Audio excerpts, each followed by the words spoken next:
to whether they provide a grant or not. I think that that's pretty critical to the process. Next up is David Hallstrom from CNA. David comes to us from Chicago, but I will tell you uncategorically that he's a Yingling fan because he used to work here. So I have that on good authority. Dave's a underwriting director for security and privacy insurance at CNA, and we've had an opportunity to be with him a couple times. I know my partner, Bob Dietzel, who just stepped out of the room, he came back from a presentation that David did talking about privacy and security, and he came back into my office and he said, "This guy scared the pants off me." It really is something that is important to every business, but not for profits in particular, because I think we tend to allow more volunteers and more people to stick their fingers in the pie, if you will, when it comes to information. And so David's going to talk a little bit about some of the issues, and just to make sure that full disclosure, that we are Cobbler and we do wear shoes, because we actually have CNA's Net Protect program for KMRD partners. So we're managing our data, and we're asking CNA to be our partner and our foundation in that space. So we're going to ask Dave to talk a little bit about it. Thank you, Ken. Thank you. Appreciate it.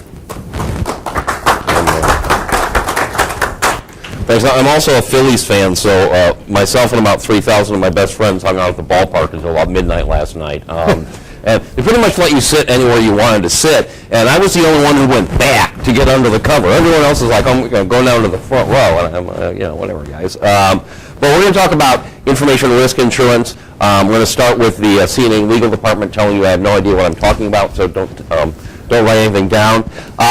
What do we call it? Cyber risk is a phrase that we use a lot in the insurance world.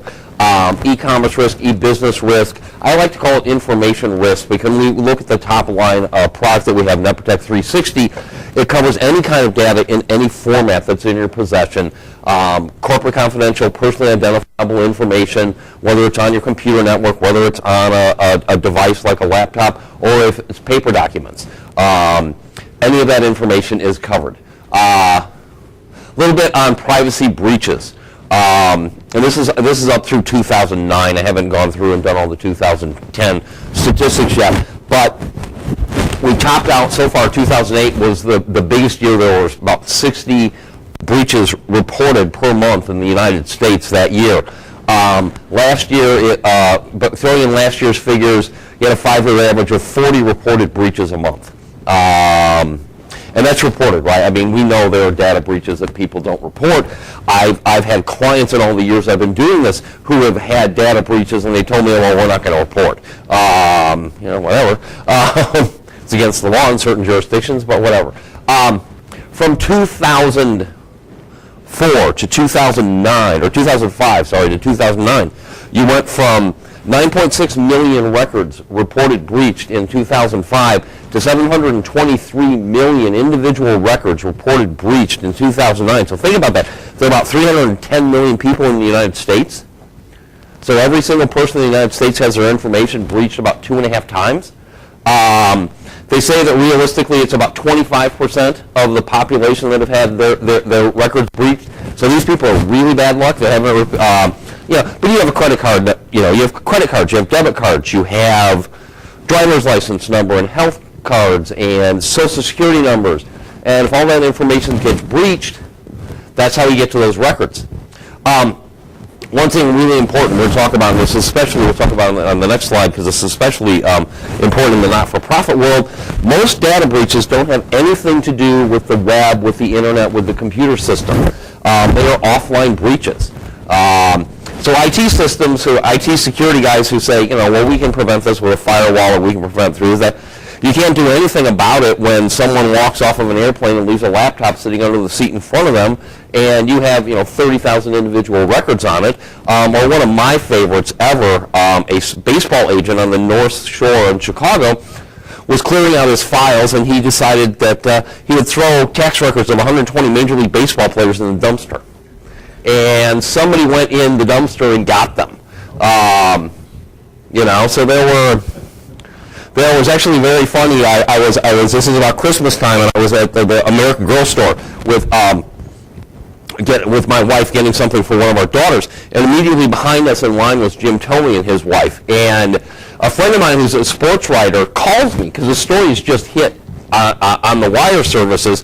So he calls me. You got to see the story because Jim Tomey. And I'm like, let me call you back. I don't know if Jim ever heard what was being said, but another important statistic, and this is consistent year in, year out, between 30 and 40% of all data breaches that occur at someone holding information on your behalf.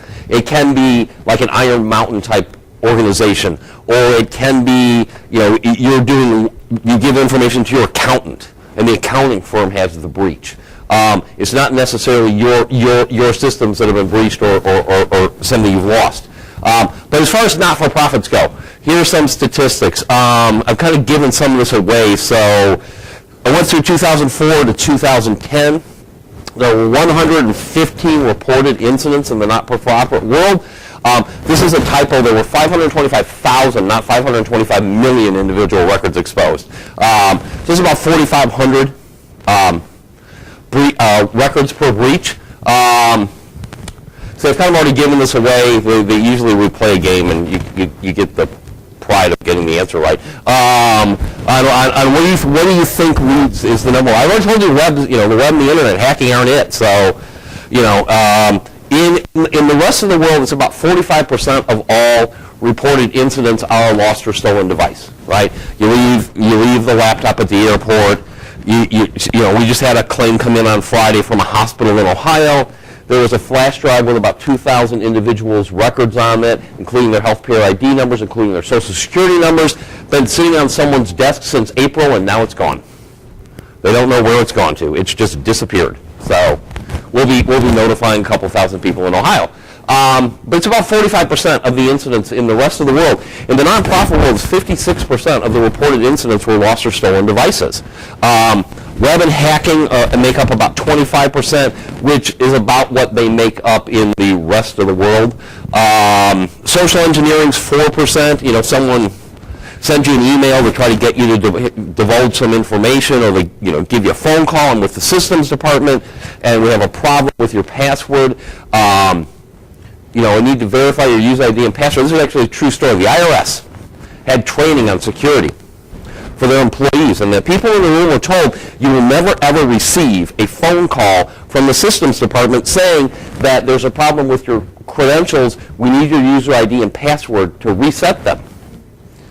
2 weeks to the day after they had these classes, everyone who was in those classes got a phone call from the IRS saying, we're with systems, there's a problem with your login and password, we need you to give it to us.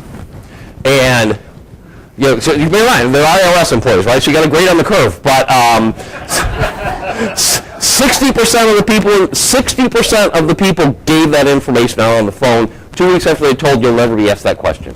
It happens a lot. Severity: 89% of the records that were breached came out of the lost or stolen devices, and that's a huge difference from the rest of the world. In the rest of the world, in the for-profit world, it's about 28% of the incidents of the records are lost or stolen devices. Half of the records that are breached through hacking.